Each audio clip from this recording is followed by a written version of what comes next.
মায়া মোহাব্বত ভালোবাসা এগুলো আছে।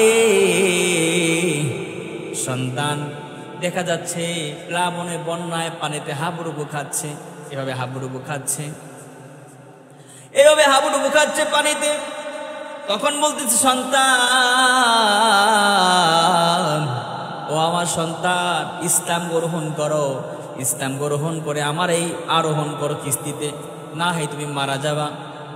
সন্তান বলতেছে, আব্বা না না, আমি ইসলাম গ্রহণ করব না, আমি ওই যে বড় জাবাল পাহাড়, আমি ওই পাহাড়ে উঠব, আমাকে তোমার আল্লাহ পাক আল্লাহর গজব আক্রমণ করতে পারবে না। চলে গেল পাহাড়ে সন্তান।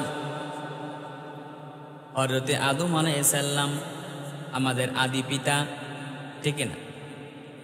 হযরতে আদম আলাইহিস সালাম, হযরতে আদম আলাইহিস সালাম আমাদের জাত আদি পিতা। তিনি দোয়া করেছিলেন, রব্বানা যালামনা আনফুসানা ওয়া ইল্লাম তাগফির লানা ওয়া তারহামনা লানাকুনান্না মিনাল খাসিরিন।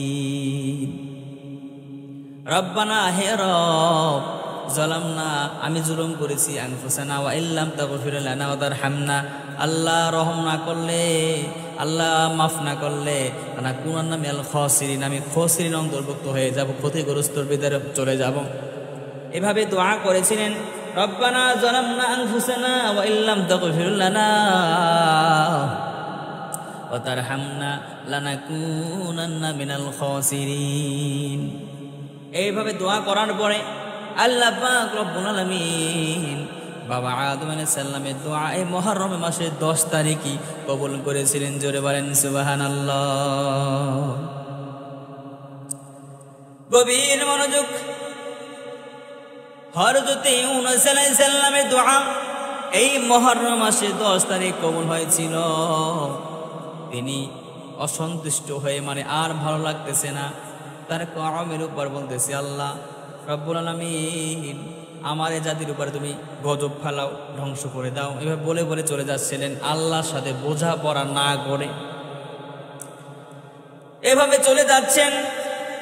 জাহাজে উঠেছে, জাহাজে ওঠার পরে সেখান থেকে লাফ দিয়েছে পানি, বড় সমুদ্রের ভিতরে। সমুদ্রের ভিতরে লাফ দেওয়ার পরে বড় একটি মাছ, এই মাছে খেলো। মাছে খাওয়ার পরে একটি রাওয়াতে পেয়েছি, ইউনূস আলাইহিস সালামকে যে মাছে খেয়েছে ওই মাছে অন্য একটি মাছে খেয়েছে। দুনিয়া যখন অন্ধকার হয়ে যায়, সে অন্ধকার এবং সেই মাছের পেটের অন্ধকার, এবং সেই মাছটাকে যে অন্য একটি মাছ খেয়েছে সেই মাছের পেটের অন্ধকার। হাজার হাজার পানির ফিট নিচে অন্ধকার, অন্ধকারের অন্ধকার, শুধু অন্ধকার। সে অন্ধকারের নিচে বসে একটি দোয়া করেছিলেন, ঠিক না? একটি দোয়া পড়েছিলেন, লা ইলাহা ইল্লা আনতা সুবহানাকা ইন্নী কুনতু মিনাজ জালিমিন। এটা দোয়া করেছিলেন, লা ইলাহা ইল্লা আনতা সুবহানাকা ইন্নী কুনতু মিনাজ জালিমিন। আল্লাহ পাক রব্বুল আলামিন এই মুহররম মাসের 10 তারিখে দোয়া কবুল করে হযরতে ইউনূস আলাইহিস সালামকে মাছের পেট থেকে নিষ্কৃতি দিয়েছিলেন। নিষ্কৃতি মানে তাকে মাছের পেট থেকে উদ্ধার করেছিলেন। জোরে বলেন সুবহানাল্লাহ, আরো জোরে বলেন সুবহানাল্লাহ। গভীর মনোযোগ। হযরত নূহ আলাইহিস সালাম তখন বড় প্লাবন হয়েছিল, বড় প্লাবন হয়েছিল, ঝড় মানে বন্যা হয়েছিল। 950 বছর, কত বুঝেন? কত বছর? কত বছর? 950 বছর। 1 বছর 2 বছর করতে করতে 500 600 বছর, 7 বছর 700 বছর, 800 বছর করতে করতে প্রায় 950 বছর। 950 বছর দাওয়াত দিয়েছে। মাত্র ইসলাম গ্রহণ করেছে মাত্র 70 থেকে 80 জন। কতজন? 70 থেকে 80 জন। 70 থেকে 80 জন মাত্র ইসলাম গ্রহণ করেছে। আল্লাহ পাকের কাছে বলতেছে, আল্লাহ রব্বুল আলামিন আর আমার মনে হয় ইসলাম গ্রহণ করবে না। আমি প্রায় 950 বছর আমি দাওয়াত দিয়েছি, মাত্র 70 থেকে 80 জন পাইছি। আল্লাহ আমার মনে হয় ইসলাম গ্রহণ করবে না, ইসলাম গ্রহণ আর করবে না। তখন আল্লাহ পাক রব্বুল আলামিন জিবরাইল আলাইহিস সালামের মাধ্যমে বলেছিলেন, তুমি বড় একটি কিস্তি বানাও, নৌকা বানাও, ঠিক না? বড় কিস্তি বানাও, নৌকা বানাও। তখন হযরত জিবরাইল আলাইহিস সালাম এসে দেখিয়ে দিয়ে গেছিলেন, এখানে এই তক্তাটা মারতে হবে, এখানে এই লোহাটা মারতে হবে, এখানে এরকম করতে হবে, তক্তা এখান থেকে লম্বা করে এখানে দিতে হবে ইত্যাদি সব দেখিয়ে শুনিয়ে বুঝিয়ে দিয়ে গেছিলেন। বড় কিস্তি আকারে বড় কিস্তি বানিয়ে দিয়ে গেলেন। কিস্তি বানিয়ে দেওয়ার পরে সব জোড়ায় জোড়ায় উঠালেন, মানুষ জোড়ায়, ব্যাং জোড়ায়, কথার কথা বললাম, মানে প্রত্যেকটা তিনি জোড়ায় জোড়ায় উঠালেন। এই যে ছাগল, গরু, ভেড়া, সব দুনিয়া যত প্রাণী দেখেন না কেন, পিপিলিকা থেকে শুরু করে সব রব্বুল আলামিন অর্ডার করলেন, এই নূহ তুমি সব জোড়ায় জোড়া উঠাও, কারণ দুনিয়া আমি পানি দিয়ে ভরপুর করে দেব, পানি দিয়ে একেবারে ভরপুর করে দেব। সব জোড়ায় জোড়ায় উঠানোর পরে আল্লাহ পাক রব্বুল আলামিন দুনিয়া জমিনে প্লাবন দিলেন, ঝড় দিলেন, বন্যা দিলেন। যখন বন্যা হয় দেখবেন, হয়তো যখন অনেক পানি হয় তখন এক প্রান্ত থেকে অন্য প্রান্ত পানি যায় কি যায় না? ভেসে ভেসে পানি যায়। আকাশ থেকে যখন বন্যা হয়, বৃষ্টি হয়, আকাশ থেকে পানি পড়ে। যখন বৃষ্টি হয় তখন উপর থেকে পানি পড়ে। কিন্তু এরকম কি কখনো হয়েছে দুনিয়ার জমিন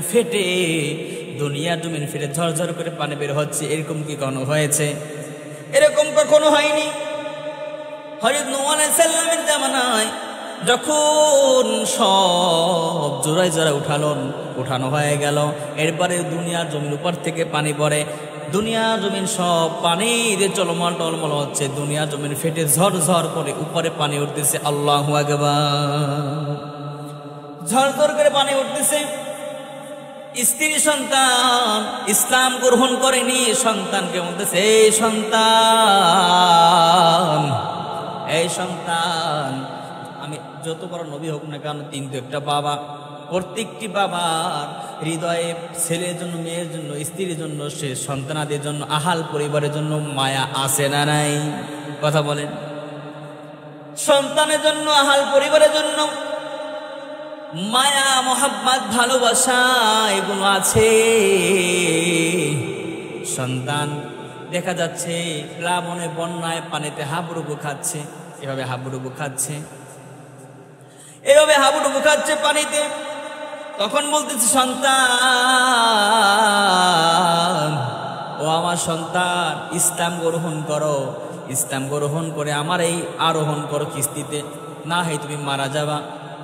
সন্তান বলতেছে, আব্বা না, আমি ইসলাম গ্রহণ করব না, আমি ওই যে বড় জাবাল পাহাড়, আমি ওই পাহাড়ে উঠব, আমাকে তোমার আল্লাহ পাক আল্লাহর গজবে আক্রমণ করতে পারবে না। চলে গেল পাহাড়ে সন্তান।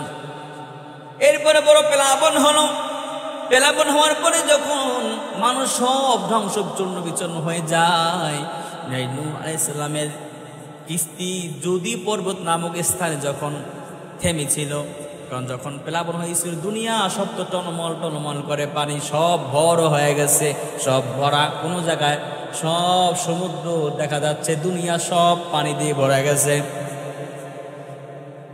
কিস্তি শুধু ভাসে, কোথায় যাবে? এবারে যদি পর্বত নামক স্থানে থেমেছিল। যেদিন থেমেছিল সেই দিন হচ্ছে মুহররম মাসের 10 তারিখ। জোরে বলেন সুবহানাল্লাহ।